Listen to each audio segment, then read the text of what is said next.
আলহামদুলিল্লাহি রাব্বিল আলামিন ওয়াসসালাতু ওয়াসসালামু আলা রাসূলিহিল আমিন আম্মা বা'দ আউযু বিল্লাহি মিনাশ শাইতানির রাজীম বিসমিল্লাহির রহমানির রহিম আর-রিজালু কাওয়ামুনা আলান নিসা আল-আয়া। সম্মানিত দর্শক মণ্ডলী, আজ আপনাদের সম্মুখে গুরুত্বপূর্ণ একটি মাসালা আলোচনা করতে যাচ্ছি। আপনারা অবশ্যই মাসালাটি আমল করবেন। মাসালাটি হলো, একজন স্ত্রী স্বামীকে কিভাবে বশবর্তী করে রাখতে পারবে। এই বশবর্তী করার দুইভাবে হতে পারে, দুটো অর্থ হতে পারে। যে স্ত্রী যদি যে আমার স্বামীকে আমি নাকে রশি দিয়ে ঘুরাবো এবং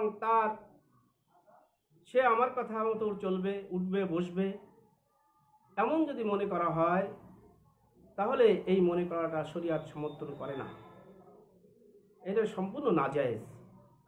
তাই সম্মানিত দর্শক মণ্ডলী, আল্লাহ তাআলা এই প্রসঙ্গে বলতেছেন, আর-রিজালু কাওয়ামুনা আলান নিসা, মানব জাতির, নারী জাতির উপরে পুরুষ জাতি ক্ষমতাবান, কর্তৃত্ববান, এটা আল্লাহর প্রদত্ত। সুতরাং কোনো নারীর, কোনো স্ত্রীর উচিত হবে না যে সে এটা মনে করবে যে স্বামী আমার কথা মতো চলবে, আমার দিক নির্দেশনা অনুযায়ী চলবে, এটা তার কখনোই সমীচীন হবে না। সুতরাং এই গর্হিত কাজ শরীয়ত সমর্থন করে না। বশবর্তী করার আরেকটা অর্থ এভাবে নেওয়া যেতে পারে যে স্বামী স্ত্রীর কথা হক আদায় করে না, তার প্রতি ভালোবাসে না, তার প্রতি প্রেম ভালোবাসা নাই, ওই স্বামী অন্যমনস্ক, তাহলে এমন স্বামীকে স্ত্রী তাকে বশবর্তী করতে পারে শুধুমাত্র কোরআনের একটি আমলের মাধ্যমে। তাই আসুন আপনারা কোরআনের আয়াতটি মুখস্থ করবেন, সূরা বাকারার 165 নম্বর আয়াত। এই আয়াতটির পরে আমল করুন, তাহলে দেখবেন ইনশাআল্লাহ 100% ওই স্বামী আপনার প্রতি আকৃষ্ট থাকবে, আপনার হক আদায় করবে, স্ত্রীর হক আদায় করবে। সেই আয়াতটি আমি আপনাদের সম্মুখে তেলাওয়াত করতেছি।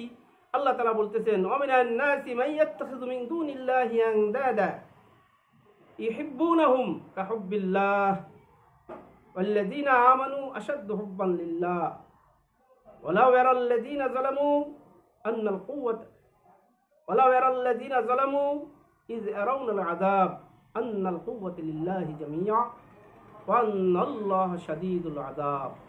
সূরা বাকারা 165 নম্বর আয়াত। এই আয়াতটির প্রতি আমল করুন।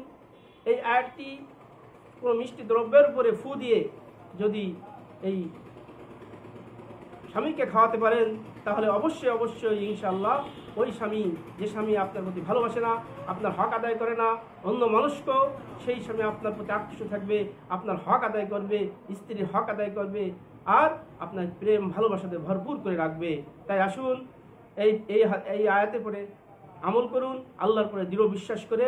আয়াত সত্য, কোরআনের আয়াত সত্য, সুতরাং আপনি ইয়াকিনের সাথে, দৃঢ়তার সাথে আমল চালিয়ে যান। ইনশাআল্লাহ ওই স্বামী আপনাকে ভালোবাসবে, আপনার হক আদায় করবে। আল্লাহ রাব্বুল আলামিন তৌফিক দান করুক। আমার চ্যানেলের এই গুরুত্বপূর্ণ ভিডিওটি সবার কাছে শেয়ার করবেন, সাবস্ক্রাইব করে প্রচার করার সুযোগ দেবেন। দ্বীনি কথাবার্তা যাতে মানুষের মাঝে, সমস্ত মুসলমানের মাঝে, সমস্ত মা ও বোনের মাঝে ছড়িয়ে যায়, এই আশাবাদ ব্যক্ত করে আমি শেষ করছি। আমিন।